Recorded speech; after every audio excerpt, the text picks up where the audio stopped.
I'm Bob, an alcoholic. Hey, Bob. It's a very difficult subject.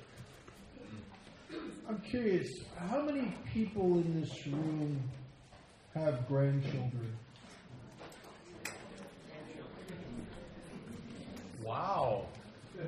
How many people in this room have expectation of having grandchildren?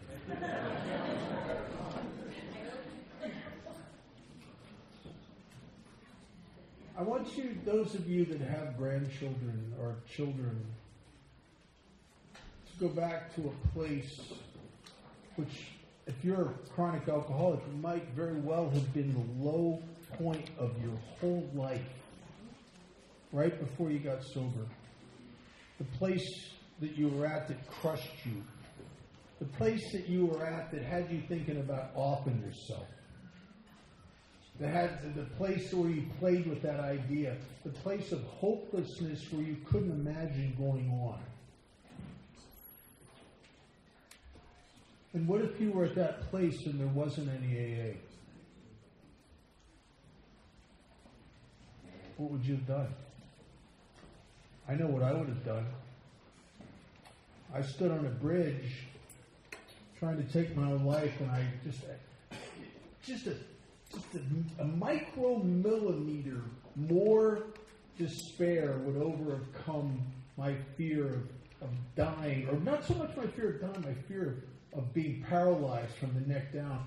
Or I would have gone and found another bridge, a higher bridge, if there wouldn't have been Alcoholics Anonymous. But I came off that bridge, and through a bizarre series of circumstances, God had brought me to the people that I needed to be brought to. You know, the Buddhists have a saying that when the student's ready, the teachers appear. What would you have done if there wasn't any teachers? A ready student doesn't get nothing if there's not somebody to bring it to him. And we are the carriers of a message. In 1978, when I got sober, with a group of people that were they were real servants in AA. I mean, they really put Alcoholics Anonymous and helping drunks before anything. I remember my first sponsor, when I met him, I identified with him, and I had no idea who he was. You know, my kind of thought was, once he brought a meeting into the detox twice a week, I just sort of thought, well, evidently he doesn't have much of a life. Doing all this AA stuff. He had a robust life. He lived in a mansion with its own tennis courts and a swimming pool and a spa, 2 brand new Cadillacs in the garage, and paid cash for. He was one of the most respected businessmen in Las Vegas. He had a tremendous life. But at the center of his life was a set of principles, a selflessness, a purpose that was greater and more important to him than his big house and his business and his 7-figure income. It was more important to him because he knew why he was alive. He was a guy who had been homeless for several years. He hopped freight trains around the United States. He drank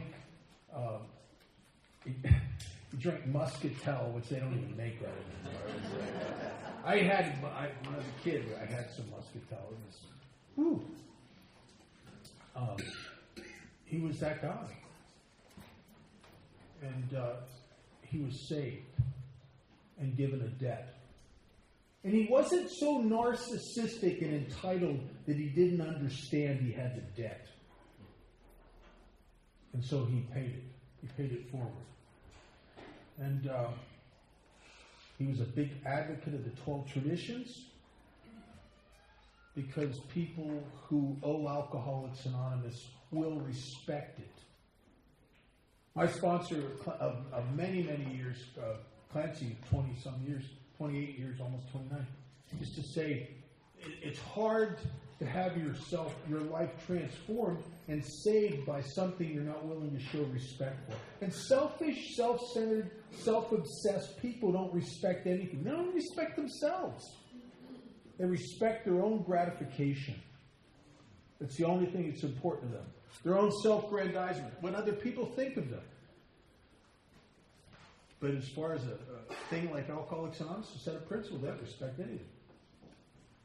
And so I got that ethic put in, you dress appropriately when you go to a meeting. You try to pay attention.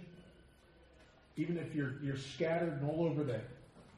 Even if you have ADD, you still sit there like you're paying attention. You want to be a good example,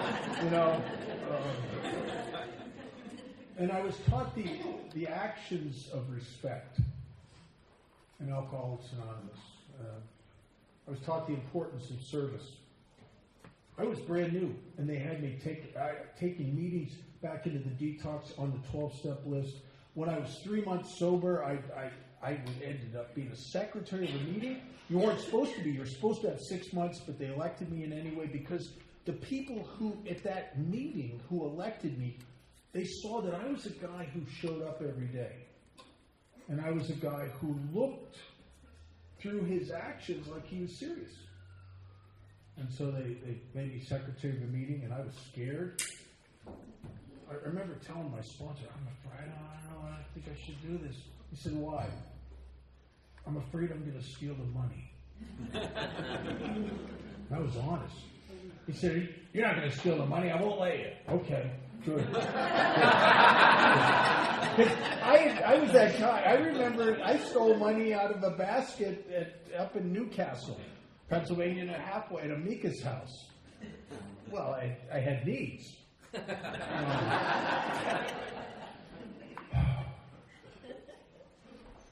And that was the ethic of Alcoholics Anonymous. Unity, we had home groups, big deal. Home group was a big deal. And I was taught to show up at my home group like an hour before the meeting. I'll tell you what I've observed over the last 20 years. And I don't know if it's a reflection of the society in which we live, but I'll tell you, I think it's exasperated by my own and our own propensity, this obsessive self-concern and self-involvement. Is that there's a narcissism that started slipping into AA years ago. Self-indulgence. It's like that you ever run into a new guy, he's dying, he needs help, and you make a couple suggestions, you go, that's inconvenient. I would have said that to my first sponsor, he would have lost his mind. Inconvenient, you selfish SOB. And there was an ethic there that was different.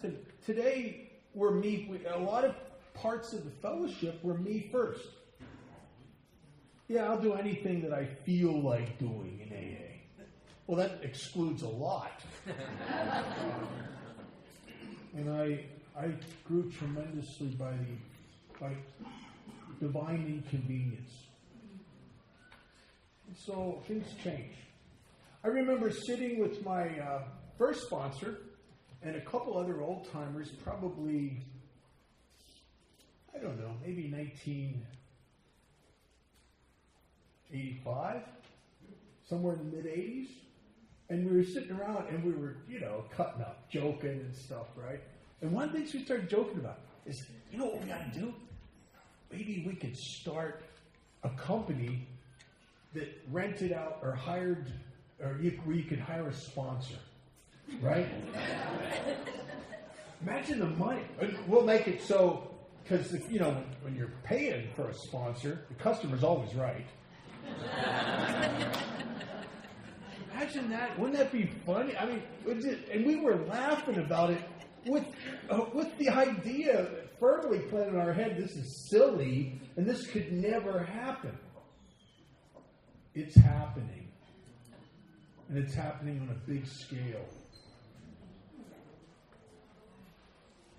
You want to see an interesting movie? It's a documentary drama. It's called Body Brokers. It's on Amazon. It's a frightening movie because it's about what's really going on. I know guys that have been seduced, and I get this. The seduction of self-gratification, self-security, of money, property, prestige, the three things that Wilson said will easily divert us from our primary purpose. The seduction of that stuff is strong.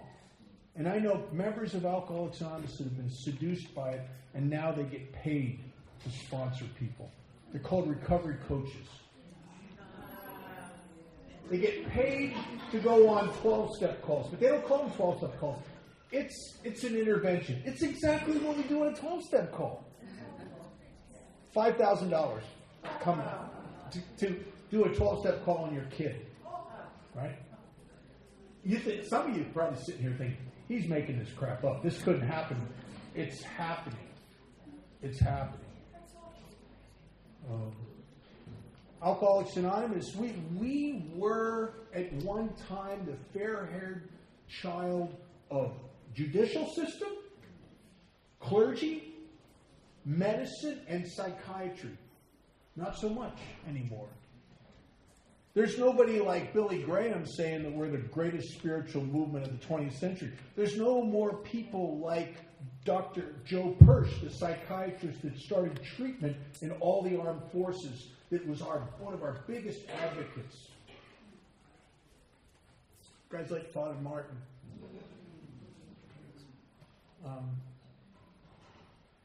There's no more ethic like that anymore.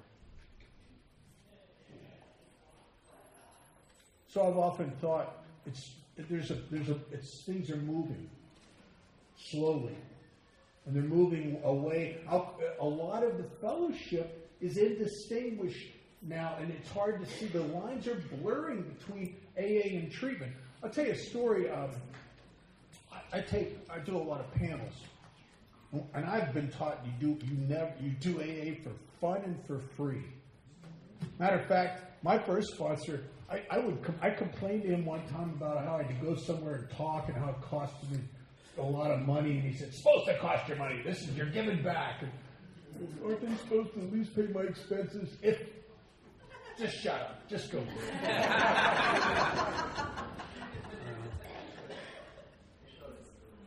So, I was at this panel many years ago at a kind of a high-dollar treatment center. This is one of those places that some famous people end up once in a while, that kind of place.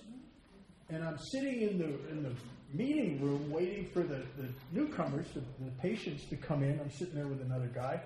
We're going to put this meeting on. And in come the patients. And in the middle of the group of patients coming in is a very, very famous, a guy that everybody on the planet knows. Very famous guy, TV, movie star, very popular guy. And he comes in and he sits down and he says to somebody sitting next to one of the other patients, "What is this?" And they say, "It's an AA meeting." And he gets this disgusted look on his face. And he gets up and he says, "The hell with that." And he stormed out of the meeting. And I found out the guy that was the director there was a friend of mine. He told me some things he shouldn't have told me. He wouldn't actually tell me, but I asked him certain questions, and he would just blink twice, or it wasn't quite like that, but it was sort of. He let me know some things that this guy had a recovery coach who he'd met in Alcoholics Anonymous, and he paid this guy a lot of money, and then the guy talked him out of a $15 million house on the beach in Malibu for a movie star rehab. And then the guy threw him under the bus after he got a lot from him. And here's the problem. This poor guy doesn't know that that's not AA. He doesn't know. Newcomers don't know what AA is. I run into people all the time that think that the treatment center was AA. Right? They don't know. And he'll probably never come to Alcoholics Anonymous again. I read something not too long after that. He was in a lawsuit trying to get that house back. He'll never get it back. It was done legally, right? People prey on their position. People, there's something that happens in AA that shouldn't happen. I know it's unpreventable, I suppose, is people get put on pedestals. And some people that get put on pedestals become predators. My sponsor said to me, both my sponsors said it in different words, but it said the same thing. Listen, you can't help it. If you do a lot of service in Alcoholics Anonymous, it may come to pass that people will put you on a pedestal. There's no way you can stop that. But for God's sakes, don't you ever put yourself on one. Right? And I think there's a line in the 12 Steps and 12 Traditions that talks about getting right-sized. And Peggy Martin used to say something I think is amazing. She said, to some of us, much is given. And for those that much is given, much is expected. And I have a responsibility here to be a guy who talks about things that aren't popular, like the 12 Traditions. Like the ethic of service. The ethic of trying to reduce your own selfishness and self-centeredness. The ethic of God. A lot of these things are under fire today. Some of you may have heard of the court case in Toronto. There was a guy, and I know this up front and personal because one of the guys I sponsored in Toronto was on the board of the central office up there when this occurred. And there was a guy in AA who was an atheist, and he really was a very angry guy. Sober a long time, very angry, and he was an atheist. And he wanted to, he started these anti-God atheistic groups. And he wanted to list them in the directory. But what they did is they took out, they changed the words of the steps. Well, traditionally, Alcoholics Anonymous is very, very generous with our 12 steps. Don't give them to anybody. You can use them. But if you change the wording, you got to call yourself something else. You're not going to be listed in an AA directory. If you want to take out the word alcohol and put in drugs, fine, that's great. Use the steps, great, perfect. But you're not going to be listed in an AA directory. So they wouldn't list him. And he took him to court. And he won. And the Toronto Central Office had to pay him $50,000 and could not delist him, even though he changed the wording of the 12 steps.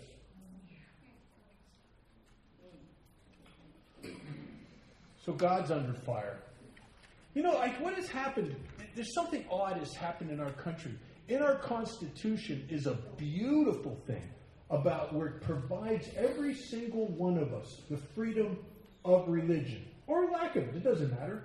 You can believe anything. It's the freedom to find our own path. It's the freedom to make our own choices. It's beautiful. But somewhere along the line, it's now reinterpreted as not the freedom of religion, it's the freedom from religion. You can get sued if you talk about God in the wrong places. You get chastised. Don't pray in school. So this is creeping into Alcoholics Anonymous. I came into AA I'm very lucky. I think sometimes, how did I get so blessed? But I came into AA in a window of time when the medical profession, the psychiatric profession, and treatment centers, for the most part, they weren't giving us anything. We had guys like Joe Persh, like Father Martin, don't give him anything. And so when I got sober, because this occurred because of the huge Valium, Librium fiasco of the early 70s. And any of you that are here that remember those times, it was just a matter of course. If you were a newly sober alcoholic, and you went to your doctor and said, I'm nervous, I don't feel good. Oh, well, we have a medication, and it's not addictive. It's just for you. It's called Valium. Here, take 20 milligrams of this every day, and you'll be fine. I remember in the years I was in and out of Alcoholics Anonymous, going to a meeting at a club, and there were one or two old-timers there that were so loaded on Valium that they were slurring, and I'm just so grateful to be out there to be sober. You know, I remember sitting there going, I want what that guy had. And then what happened, it took most of a generation to realize what a big mistake that was. That Valium really was addictive. Now, if you look in the PDRs from the early 70s, it says it's not. The funny thing about things that are addictive, you don't know they're addictive until you try to stop taking them. That's the problem. And so now, the last 20 years or so, the pharmaceutical companies, they couldn't leave it alone. We're at such a market. And so this is spread into the prison systems all over the country. The harm reduction model has moved AA out. And harm reduction is a combination of behavior modification and biopharmaceutical treatment. And the wardens and the guards love this because let's get these people dialed down with chemicals enough, they're more manageable and they're less problematic. And this is seeping. I remember a guy in AA showed me this brochure that was sent out to the medical profession. God, it was in the very beginning. It was a brochure for Prozac. And there were parts in there you'd think that whoever wrote this marketing brochure must have sat in an AA meeting because it used terms like restless, irritable, discontent.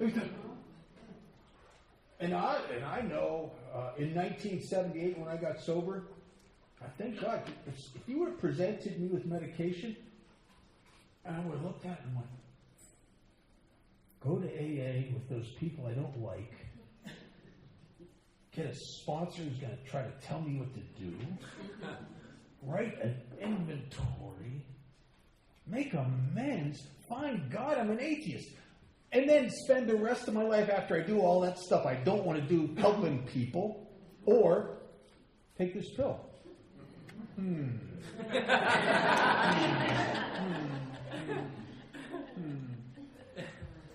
It's a choice. What's the choice? There's no choice. So we have a lot of stuff going on today. And the traditions are, singleness of purpose is under fire.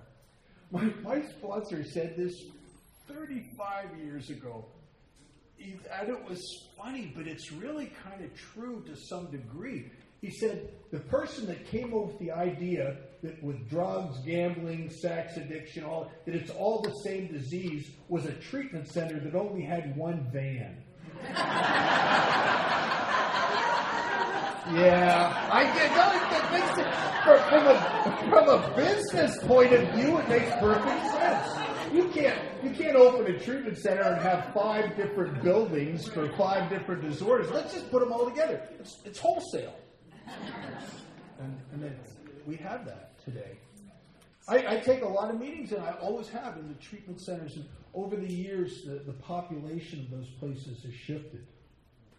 It's become, there was a time when there were places that interviewed you.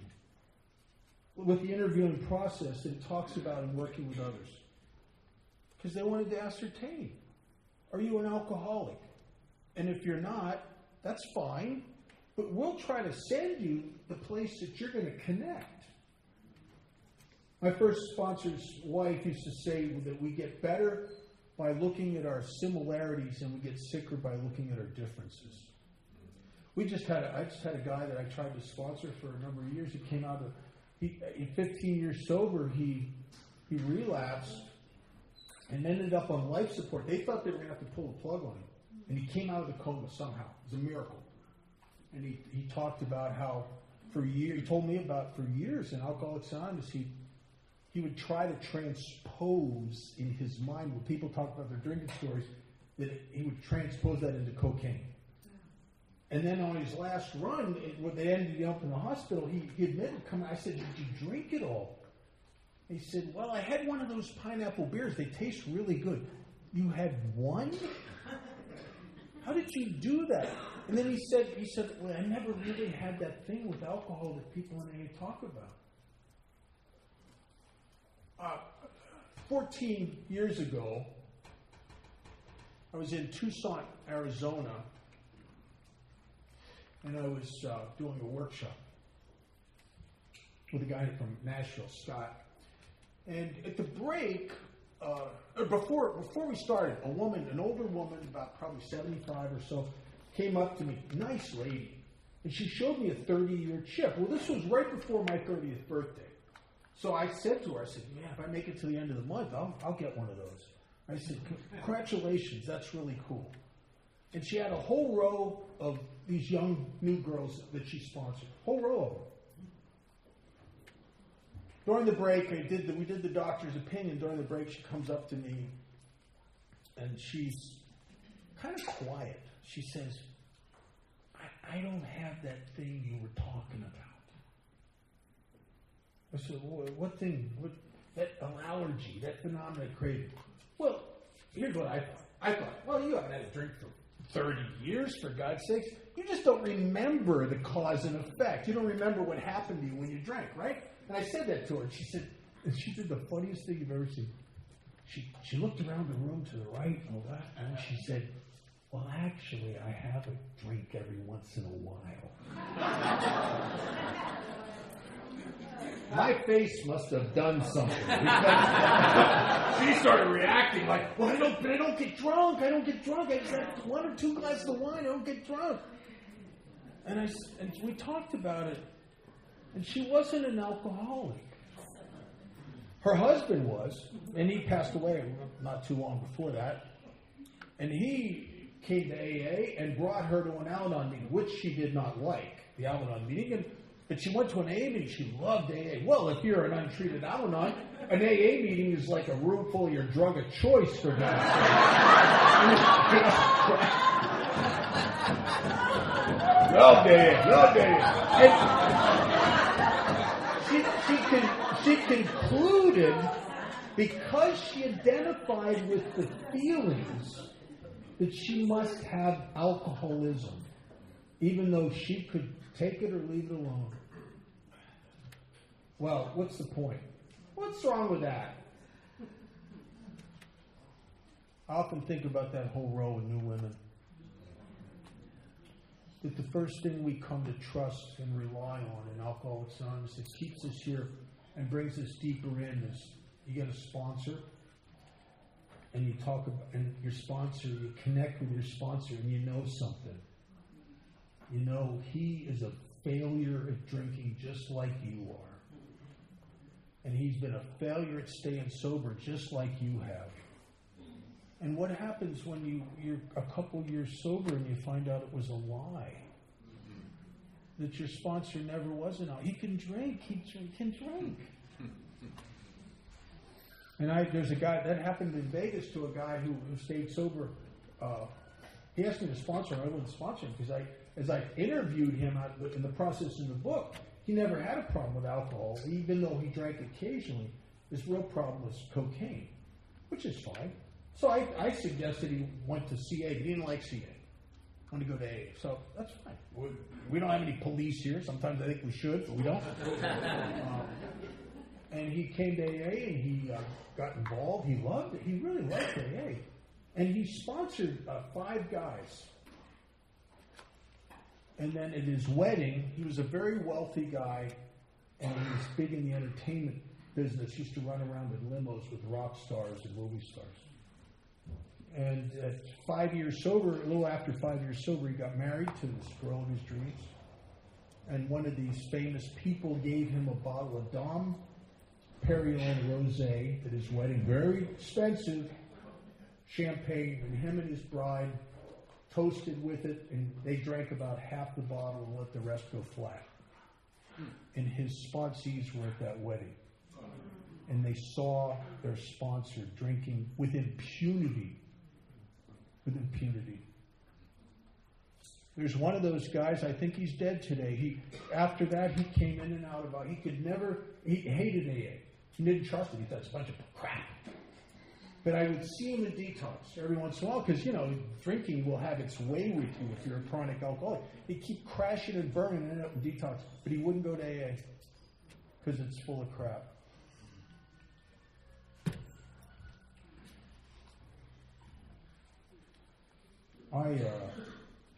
I may be one of the last OG guys here that tries to maintain the principles of the traditions, and sometimes I feel like I'm talking about something that's not really popular anymore. But I love Alcoholics Anonymous.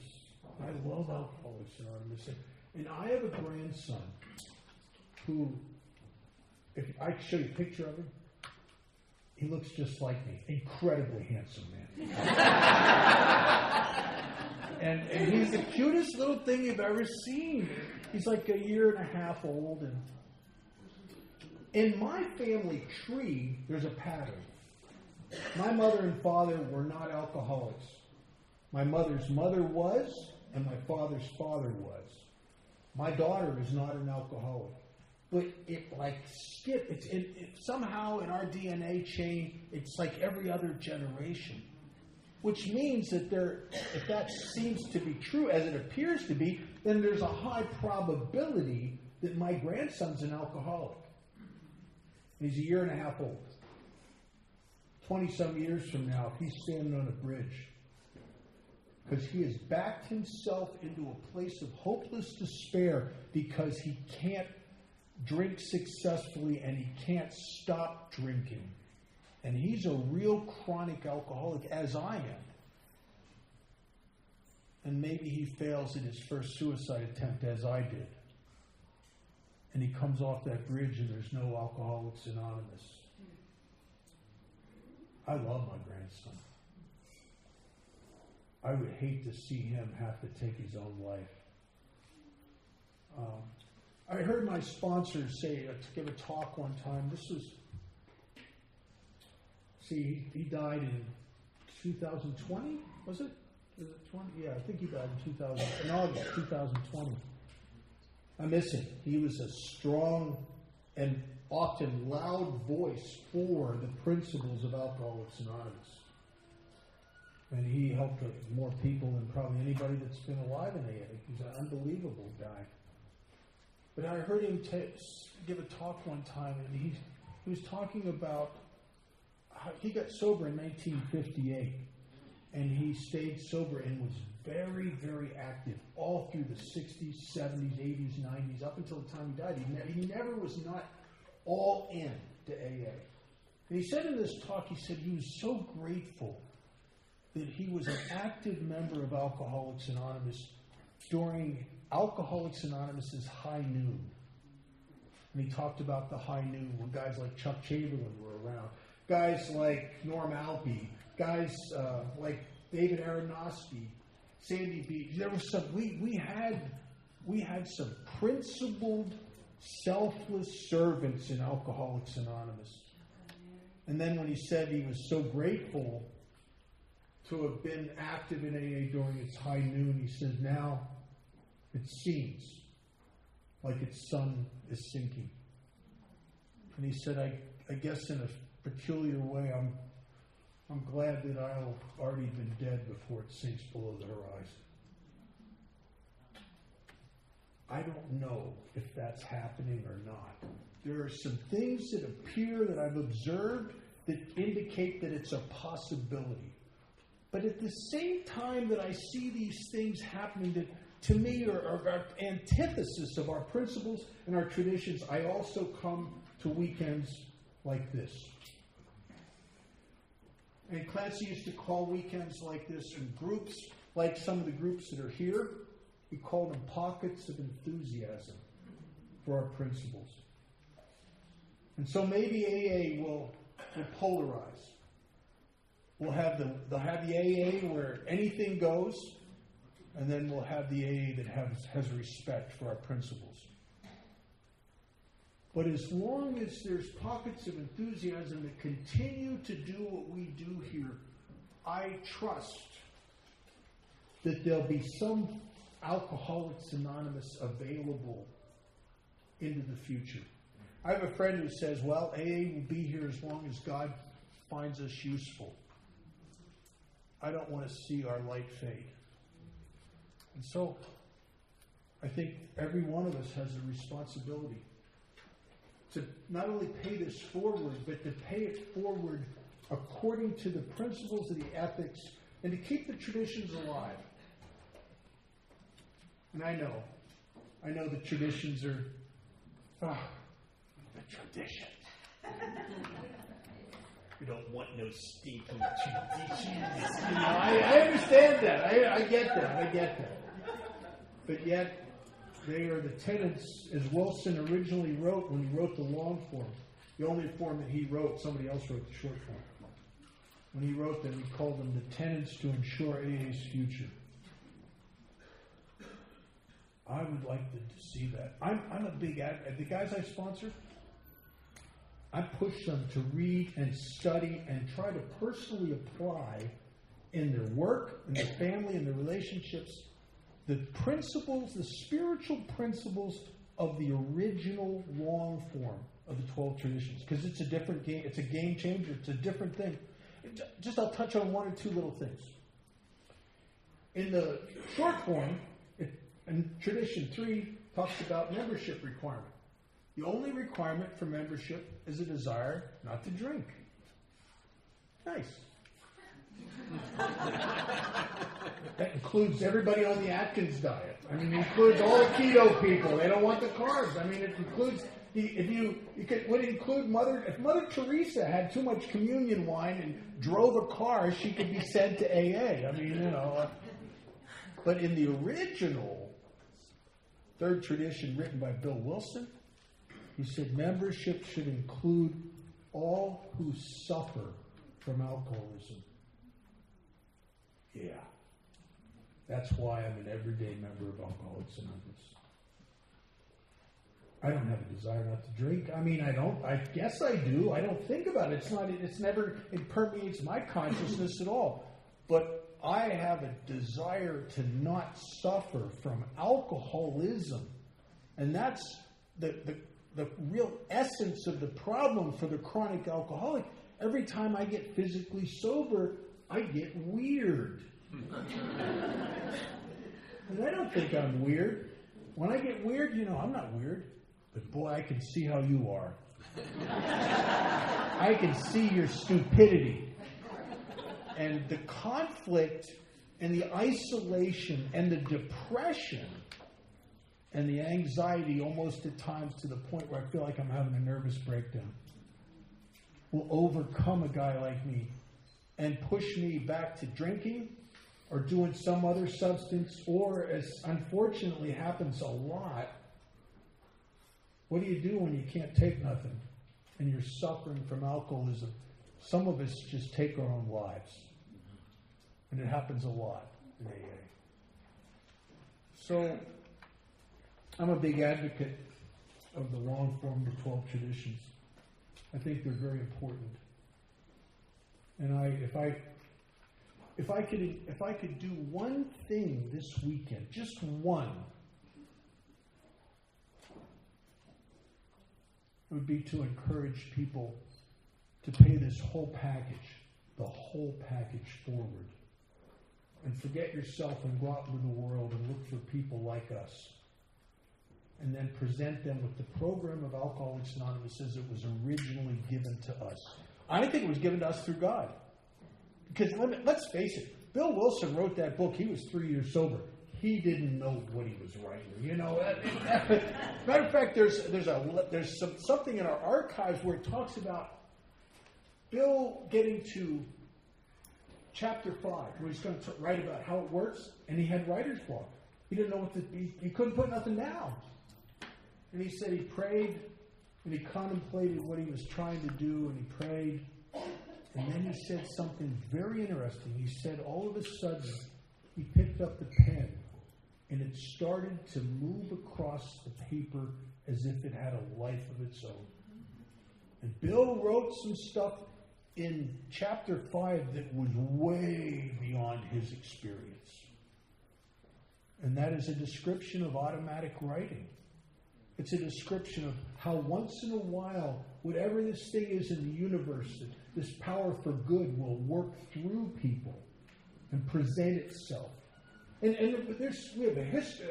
The human race has a history of that. How every generation or so, there's one or two people that Einstein was one. I think Carl Jung was one. I think Bill Wilson was one, who can make leaps in consciousnness that are not tied to their actual experience or education.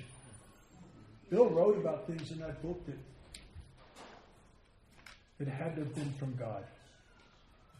Clancy used to tell the story about 3 years sober. He wrote that book. He said, I know most of the people here 3 years sober think, oh, I could write that book. No, you can't. Clancy used to say, 3 years sober, I wouldn't let you be unattended in my property. You know, I wouldn't even trust you I wouldn't even trust you to get me a cup of coffee. And so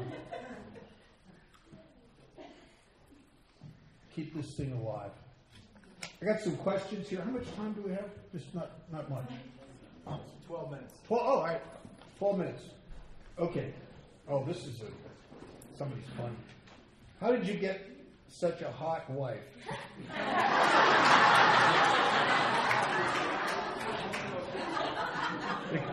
The answer never changes. Roofies.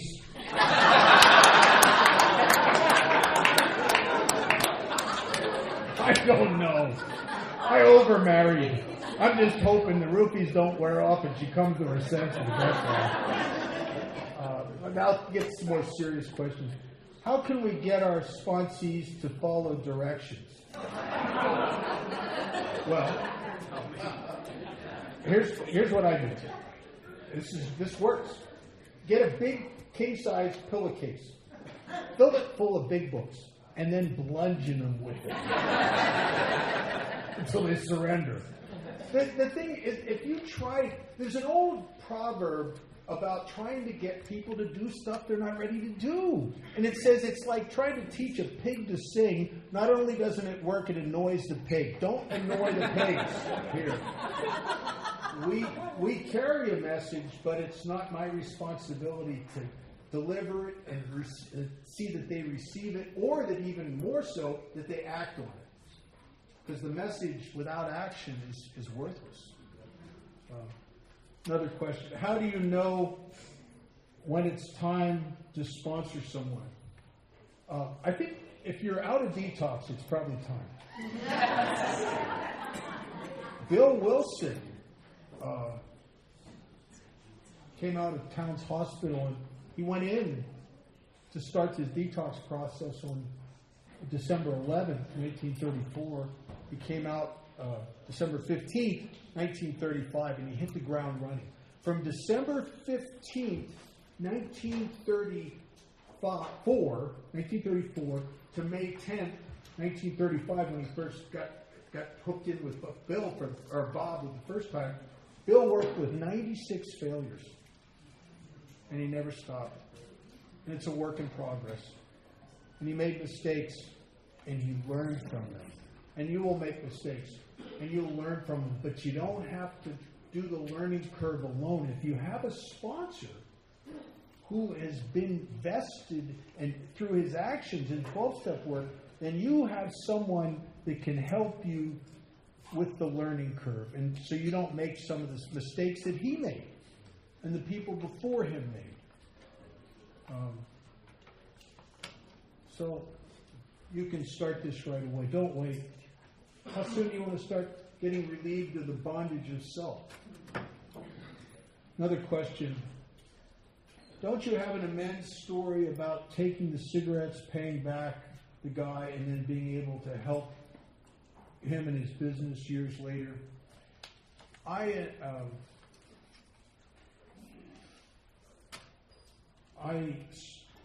was sober a little while. I was working in a retail store, and I was stealing. I was stealing cigarettes, lots of, I was smoking 2 to 3 packs a day, and I was stealing them all from my business that I worked at. And I opened that door, and I started getting sick. Sick. Alcoholism's a funny thing. I do some sleazy stuff over here in the shade, don't want anybody to know about it, and I start getting weird over there, and over there, and over there, because I get sick. When you get sick of spirit, everything follows. And I started getting sick, and I'd been working around alcohol. This is one of the things we sold in this store is alcohol, and I'm working around it every day, and it was just like it says in step 10. Position of neutrality, safe. It didn't tempt me. It's like selling furniture or selling shoes or something. It didn't mean anything to me. Because when you treat the spiritual malady, and you're no longer sick, it doesn't look like medicine. You get sick of spirit, it looks like relief. Looks like ease and comfort. And I hadn't been tempted. I'd been working there for a while, and then one day a guy came in, and he just got so excited. We got some new product in. And it was on the shelf, and he said, "Oh my God, you got it in. Give me 2 bottles of that. It's like cocaine, opium, and alcohol mixed together. Something called Jägermeister. I never heard of it." But here's what happened to me. This is scary. When he's bragging on it and about the effects produced by it, for the first time in a couple years, my head went, "Really?" And it started to look like relief. And you don't know you're sick until you need the medicine. And it scared me, and I hit this bottom with it, and I just knew I had to make it right. And I went to my boss, and he was mad. I told him what I did, and he didn't fire me, which surprised me, because he fired people always if he caught them stealing. But he didn't catch me stealing. I admitted it. I guess maybe that was a piece of the difference. And he yelled at me, though. And I paid back every dime of it. A couple years later, I'm running the largest retail store of that type in Las Vegas, and I ran into him. And through a weird series of circumstances, I met with him. And he offered me that business. He said, "I want to retire. I know you can run this. It's not doing well. I tried to sell it, and it fell apart. The deal fell apart. It's really deeply in the red right now. But if you'll come back here, you can bring it into the black, and you can make a profit. You get 10% of the business every year. At the end of 5 years, it's yours. You just have to make some payments on the merchandise and the fixtures, etc., etc." He gave me 50% of it, which he called from sweat equity. And I went to work there, and I sold that company. We did really, really well. I took it over. It was about $600,000 a year gross. We never hit 10 million, but we were pushing up against it. And I opened other buildings and stores, and I owned the real estate, and it was just a good thing for me. And it was all because of an amends that scared the crap out of me. And I think the worst part of the amends was not the fear of losing my job, not the fear. I think the worst part is the guy I had to face had heard me prattle on about my rigorous program of honesty and everything. And that was so embarrassing. But that's how I ended up with the business. It carried me to this day. Actually, I'm living off the proceeds of that to this day. What do you think about the big book and the effort to create a plain language version along with changing the pronouns?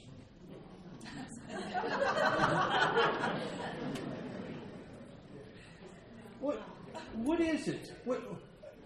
I wish someone could explain this to me. Why, for the first time in the history of the planet, there is a treatment that's effective. There's more effective for millions of alcoholics. And then an alcoholic comes into the room and goes, "I can improve this." What an arrogance. What a selfishness that you need to put your fingerprints on this thing. Or you need to Or even worse, what is it that drives people in here to critique and to notice what's wrong rather than practice what's right? There's a solution here for alcoholism. I don't understand it. Clancy used to say, there's more people sober in the world as a result of this book than in every type of treatment for alcoholism in the history of the planet. Why would you want to mess with that? Why would you want to risk changing something that works?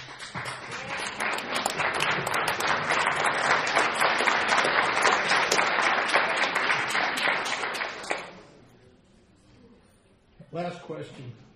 Don't applaud. How do I help a family member who needs AA but is not ready to admit they need it?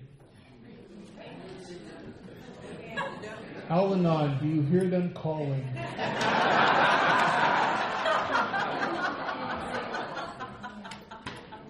I run into this kind of thing all the time. I warn people I sponsor, you better be careful. You're going to end up a whimpering newcomer in Al-Anon. What's hard is to let go. And the closer and more important you've made things in your own mind, the harder it is to let go. I get it. But let go we must. Because I'll tell you a little story and then I'll end with this. I heard this from a Budweiser salesman. He told me this. He wasn't in AA, but he was fascinated with butterflies. And he told me a Peruvian proverb. And it was a story about this guy who was also obsessed with this one type of butterfly that's in South America that are about this big, and they have opalesque, blue, shimmering, silver shimmering wings. They're beautiful. I actually have a couple. They're not alive, but a couple of them in glass in my house somewhere. And there was this farmer down in Peru, and he was obsessed with these. And he saw one of their cocoons at the edge of his property. And he got so excited. And he took a chair and he put it down right in front of the cocoon. And he'd go down there after he worked in the fields, and he'd go down there and sit there on that chair, excited to watch this butterfly that he revered so much come out of that cocoon. And after a while, he could see the butterfly struggling to get out of the cocoon. And after he watched it struggle for a while, he became afraid. He became afraid maybe this time the butterfly is not strong enough. Maybe this time the cocoon's too thick. Maybe it won't get out. And when he got afraid enough, he took his knife and very gently made a tiny little slit on the side of that cocoon, and that butterfly wiggled out through that slit. But it fell to the ground, and its wings were underformed and pale because it hadn't struggled enough. I don't want to split any cocoons. Sometimes the greatest thing a suffering alcoholic has going for them is their suffering. No human power. But God could and would if he were sought, if he get desperate enough. Thanks for listening.